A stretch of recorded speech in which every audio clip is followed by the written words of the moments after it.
할렐루야. 10월 30일 수요일 말씀 묵상을 시작하겠습니다. 사도신경으로 우리의 신앙을 고백합니다. 나는 전능하신 아버지 하나님 천지의 창조주를 믿습니다. 나는 그의 유일하신 아들 우리 주 예수 그리스도를 믿습니다.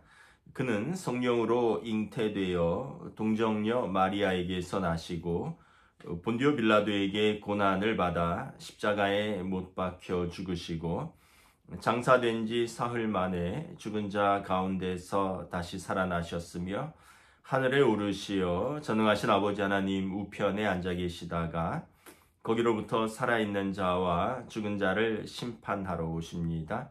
나는 성령을 믿으며 거룩한 공교회와 성도의 교제와 죄를 용서받는 것과 몸의 부활과 영생을 믿습니다. 아멘. 오늘 묵상할 시편은 시편 29편입니다. 구약성경 시편 29편입니다.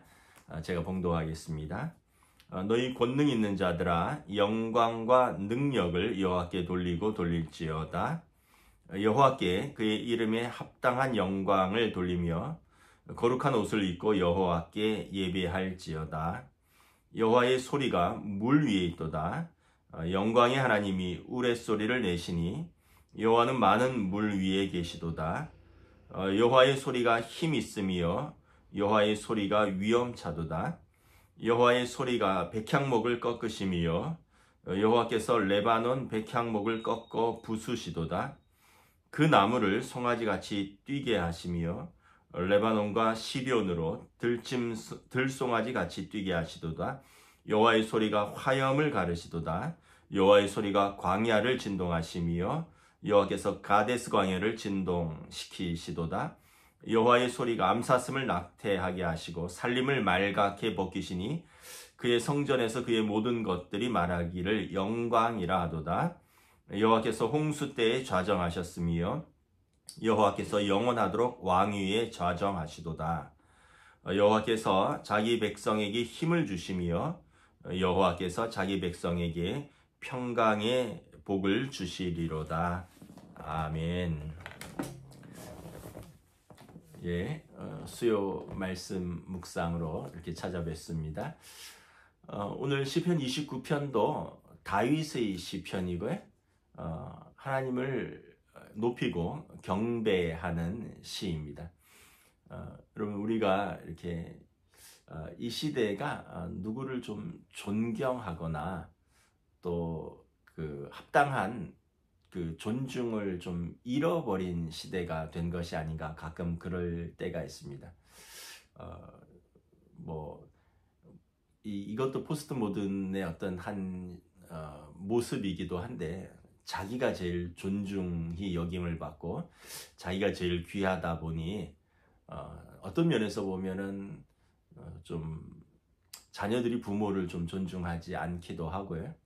또 학생들이 선생님을 존중하지 않기도 하고 심지어 이제 성도들이 하나님을 존중하지 않지는 않지만 이전처럼 이렇게 경외함과 좀 두려움으로 대하는 것이 좀 적어지지 않는 시대가 된 것 같기도 하고 그렇습니다. 옛날 얘기하면 꼰대라고 하는데 어쨌든 저희 때만 해도 아버지가 수저를 들기 전에는 우리가 밥을 먼저 떠먹지 않았습니다. 그리고 또 뭔가를 이렇게 먼저 맛있는 걸 먼저 이렇게 집으려고 해도 어머니가 아버지가 아직 식사도 안 하셨는데 아버지가 아직 자리에 안 앉으셨는데 너희가 먼저 그러면 안 된다. 이런 것을 이제 밥상머리 교육이라 그러나요? 어쨌든 가정에서 아버지가 좀 중심이었고 자녀들에게 아버지를 좀 존중하는 그런 문화였죠. 또 과거에는 선생님들도 굉장히 존중받았죠. 그래서 학생들은 선생님의 그림자도 밟으면 안 된다 이런 말도 했었고요. 또 어떤 부모님은 그런 말도 했었던 기억이 있습니다. 우리 아이들 때려서라도 인간 만들어 달라고 선생님께서. 요즘은 큰일 납니다. 선생님이 때려서 인간 만든다 그러면 선생님 고소당하고요. 선생님 뭐 그림자를 밟지 않는다고요? 그래서 요즘은 선생님들도 옛날 같지 않을 겁니다. 하물며 하나님께서 우리 피조물인 사람들에게 어떻게 영광을 받으셔야 되는가, 우리가 다시 한번 하나님을 사랑하지만 사랑에 앞서서 하나님을 경외함, 하나님을 높이는 것에 대해서 다윗 왕이 어떻게 묵상했는가를 한번 좀 살펴보았으면 좋겠습니다. 1절에 보면 너희 권능 있는 자들아 영광과 능력을 여호와께 돌릴지어다. 여기서 뭐 권능 있는 자들은 두 가지 표현이 있는데, 하나는 다윗 왕이 왕이잖아요. 권능 있는 자죠. 그리고 왕과 그의 신하들, 궁정에 있는 자들 다 권능 있는 자들이죠. 이 세상에 존귀한 어떤 인간도 하나님께 영광을 돌려야 된다, 이런 표현이기도 하고요. 또한 이것은 천군 천사를 의미한다고도 이렇게 말을 합니다. 그래서 신학자들이 인간보다 더 존귀한 이 하늘의 천군 천사도 하나님께 영광을 돌리는 피조물에 지나지 않는다. 하나님은 이 땅의 모든 존귀한 자들, 왕들, 그리고 영적 존재들, 하늘의 천군 천사도 하나님께 영광을 돌리는 피조물에 불과하다라는 것입니다. 2절에 보면 여호와께 그의 이름에 합당한 영광을 돌리며 거룩한 옷을 입고 여호와께 예배할지어다. 그래서 하나님께 합당한 예배를 돌리는 것이 성도의 본분이고요. 또 우리는 거룩한 옷을 입고, 이 거룩한 옷도 중의적 표현입니다. 그 고대의 그 시대의 율법에 보면 하나님 앞에 나아갈 때는 제사장은 제사장의 예복으로 갈아입고 하나님께 나아가도록 되어 있습니다. 이 제사장이 거룩한 예복을 입고 성소에서 하나님을 섬기도록 되어 있고요. 그러니까 일상의 복이 아니라 거룩한 예복을 입는다, 이런 표현도 되고, 또 하나는 이것은 우리의 그 삶의 거룩한 그 삶을 말하는 겁니다. 우리가 하나님을 경외하는 것이 입으로만 찬양하고 경외하는 것이 아니라 우리의 거룩한 행실의 옷을 입고 하나님께 나아가는 자가 하나님을 합당하게 예배하고 경배한다는 뜻이기도 하죠. 3절부터 9절에 보면 여호와의 소리에 대해서 계속 이야기를 합니다. 3절에 보면 여호와의 소리가 풀 위에 있고요, 또 많은 물 위에 있습니다. 또 4절에 보면 여호와의 소리가 힘있고 위험차고요. 5절에 보면 여호와의 소리가 그 레바논의 높은 백향목을 꺾는다라고 말합니다. 또 그 레바논과 시리온으로 둘러싸인 들송아지 같이 나무가 뛰게 한다. 또 여호와의 소리가 화염을 가로지른다. 7절에, 또 8절에 여호와 소리가 가데스 광야를 진동시킨다. 그리고 9절에 보면 여호와의 소리가 암사슴을 낙태시킬 정도로, 살림을 말갛게 벗길 정도로 장엄하고 두려움 가운데 있다라는 거죠. 여러분, 우리가 어떨 때 가끔 놀라기도 하고 압도되기도 하죠. 예를 들면 제가 예전에 보니까 바다를 아주 오랜만에 한번 나간 적이 있어요. 뭐 바다는 뭐 보기는 자주 보고 전 또 바닷가에서 태어났지만 오래전에 우리 권사님들과 함께 한 10년 됐나요? 제주도를 가는데 이제 큰 페리오를 타고 완도에서 제주도를 가는데 이게 바다 한가운데에서 이렇게 정말 망망한 바다 가운데 제가 이걸 보면서 어렸을 때 바닷가에서 살았던 기억이 떠올랐습니다. 참 바다 한가운데 가면, 그때는 뭐 동네 형들 따라서 조그만 배 타고 이렇게 낚시하러 이렇게 바다 한가운데 나가면 바다 밑에 그냥 거뭇거뭇한 것들이 일렁일렁 거리는데, 지금 생각해 보면 아마 바다가 깊어서 검기도 하고 아마 바다의 해초들이 좀 울렁울렁거리지 않았나. 근데 이제 형들은 수경 쓰고 작살 들고 물에 뛰어들면서 뭐 낚시도 하고 뭐 조개도 줍고 뭐 뭐 아주 깊진 않았던 것 같아요. 그랬던 걸 보니까. 근데도 저한테도 들어와라 이러는데 너무 무서운 거예요. 제가 사실 좀 고소공포증도 있고 또 제가 무서운 영화는 또 잘 못 봅니다. 그 좀 어떤 부분에서 좀 여린 부분이 있는지 제가 무슨 남양 특집이라나 괴기 영화나 좀비 영화나 무서운 영화는 제가 좀 싫어합니다. 그런데 여러분 그 바다 한가운데 어찌 뛰어들 수 있겠습니까? 그 권사님들하고 그 배를 타고 제주도를 가는데도 제가 그 바다를 보면서 정말 이 바다 가운데서 정말 하나님의 위대함을 느꼈고 우리의 아주 초라함, 우리의 아주 작음을 느꼈습니다. 하나님께서 공중 위와 공중 아래의 물을 나누시고 이걸 물이 모이라 하니 물이 모이고 드러나라 하니 드러나고 드러난 곳을 묻히라 칭하시고 모인 곳을 바다라 칭하셨다. 하나님은 말씀으로 바다와 땅의 경계를 나누신 분인데 우리는 그 망망 바다 한가운데 떠있는 조그만 인간에 불과할 때 우리가 어찌 하나님을 경외하지 않을 수 있겠느냐. 또 여호와의 소리가 우레소리가 많은 물 위에 있고 화염 가운데 드러나도다 말씀합니다. 여러분 천둥 번개 이런 거 치잖아요. 그 애기들은 비 오는 날 천둥 번개 치면 막 무섭다고 아이들이 어렸을 때는 자기들 방에서 자다가 안방으로 막 뛰어들어오죠. 천둥 번개 과거과강 치면 여러분 그 마틴 루터가 그 수사가 된 계기가 있습니다. 원래는 똑똑했기 때문에 법률가가 되기를 원했습니다. 부모님은 광부였고요. 그래서 마틴 루터를 이제 독일에서 이제 신학교가 아니라 원래는 이제 법학과로 보냈어요.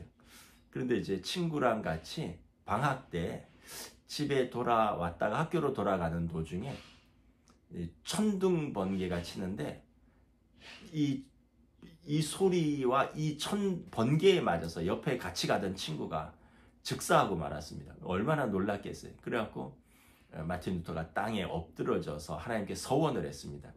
이제 광부들의 수호 천사가 성 안나인가 봐요. 성 안나시여 저를 살려주시면 내가 평생을 하나님께 헌신하겠나이다.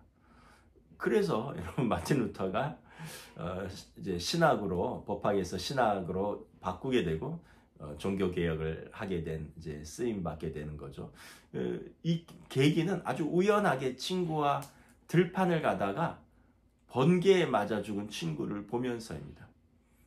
여러분 이 어떤 자연 속에서 하나님의 우레와 이 번개 속에 하나님이 음성이 들린다고 생각해 보세요. 우리가 얼마나 놀라겠습니까? 출애굽기 19장 20장에 보면 하나님께서 이스라엘 백성과 언약을 맺으시거든요. 모세가 이스라엘의 장로들과 함께 올라가다가 그 이제 시내산이 땅이 흔들리고 출애굽기 19장 20장 한번 읽어보시면 짧지만 이렇게 묘사되어 있습니다. 아주 화염 같은 이 흑암이 아주 짙은 그 안개 같은 것이 산을 가득 채웠고 여러분 산에 오르는데 안개가 자욱해 보세요. 한 발자국도 내디딜 수 없죠. 그런데 여기에 번개와 우레가 치고요. 땅이 또 심지어 요동한 흔들렸댔습니다. 하나님이 임재하시니 피조물이 감당할 수 없는 거죠. 막 땅이 요동치고 천둥 번개가 치고 안개가 자욱하고 그 결국 백성들이 손들었어요. 백성의 장로들이 모세에게 당신만 올라가라. 우리가 죽을까 하나이다. 그러면서 모세에게 올라가서 우리는 하나님 뵙기를 원치 않는다. 당신이 올라가서 하나님의 음성을 듣고 우리에게 와서 전해달라. 출애굽기 20장에 보면 그렇게 말합니다. 그러니까 여러분 우리가 가끔 가다가 하나님 한번 보여주세요. 하나님 보고 싶습니다. 하나님 보여주시면 믿을게요. 근데 여러분 이스라엘의 장로들은 하나님의 임재의 상황 속에서 죽을까 두려워했다는 거죠. 그만큼 오늘 본문에도 보면 참으로 여호와의 소리가 힘이 있고 위엄이 있고 레바논의 백향목이 꺾이고 여호와의 소리가 화염 속에 가로지르고 여호와의 소리에 가데스 광야가 진동하고 여호와의 소리에 암사슴이 그만 낙태하고 여호와의 소리에 살림이 말갛게 벗겨진다. 이 어떤 시적인 표현이지만 아마 이 하나님의 임재의 경험을 했던 다윗에게는 하나님이 얼마나 크고 두렵고 그 위대하신 하나님과를 자신의 문장으로 표현한 것이 아닐까 생각합니다. 우리가 너무 하나님을 가볍게 생각하고 하나님의 임재의 어떤 것을 또 우리가 예배 가운데 또 우리 일상 속에서 하나님을 입으로는 경외한다 하지만 정말 우리가 그렇게 감히 두렵게 하나님을 대하지 못하는 것은 아닌가 한번 생각을 해봅니다. 10절에 보면 여호와께서 홍수 때에 좌정하셨으며 여호와께서 영원토록 왕으로 좌정하시리로다. 홍수는 노아의 홍수를 의미하는 것 같아요. 세상을 심판하는 하나님께서 물로 세상을 심판하실 때 하나님이 심판의 보좌에 좌정하셨습니다. 그러니까 하나님께서 최종 심판자이시고 또 최종 구원자이시다는 거예요. 근데 이제 여기에 반전이 일어납니다. 11절에 그러나 여호와께서 자기를 경외하는 자기 백성에게 힘을 주시고 여호와께서 자기를 경외하는 자기 백성에게 평강의 복을 주시리로다. 그러니까 여러분 우리가 하나님을 경외하고 하나님을 두려워하는 것이 죄인이고 피조물로서 마땅하지만 그러나 하나님을 경외하는 자기 백성에게 하나님은 힘을 주시고 그 하나님을 경외하는 자기 백성에게 하나님께서 평강을 주신다. 그럼 여러분 반대로 하나님을 경외하지 않는 마음에 하나님이 없다 생각하고 눈에 보이는 대로 자기 마음대로 사는 죄인들에게는 하나님이 어떨까요? 하나님께서 그들의 평강이 아니라 그들에게는 두려운 심판으로 임할 것입니다.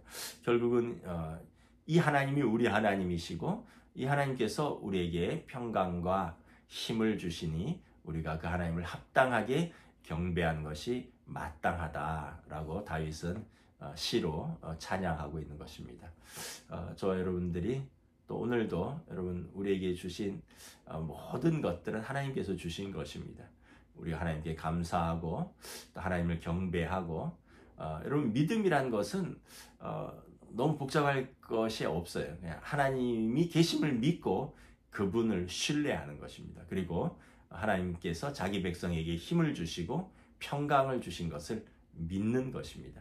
여러분 이 믿음으로 오늘 하루를 또 승리하시기를 우리 주님의 이름으로 축복합니다. 기도하겠습니다. 하나님의 은혜를 감사합니다. 오늘 시편 29편의 다윗의 고백처럼 너희 존귀한 자들아 하나님을 경배하라. 거룩한 옷을 입고 하나님께 합당한 경배를 돌리라 말씀합니다. 하나님께서 화염 가운데 음성을 발하시며 많은 물 가운데 소리를 내시며 레바논의 백향목이 꺾이고 암사슴이 낙태하고 살림이 말갛게 씻겨질 정도로 가데스 광야가 흔들릴 정도로 하나님의 소리에 위엄이 있고 땅이 진동하는도다. 그러나 하나님을 경외하는 자에게 하나님께서 힘을 주시고 평강을 주신다 하셨으니 우리가 이 위대하신 하나님을 예배하고 섬기는 주의 백성들에게 힘을 더하여 주시고 평강에 평강을 더하여 주시옵소서. 우리가 하나님의 살아계심을 믿고 그 하나님이 우리의 하나님이 되심을 감사히 고백하는 주의 백성들에게 주시는 은혜와 평강을 기대하며 우리 주 예수 그리스도 이름으로 기도드리옵나이다. 아멘. 여러분 또 남은 또 3일간도 평안하시고 우리가 또 주일날 뵙도록 하겠습니다. 감사합니다.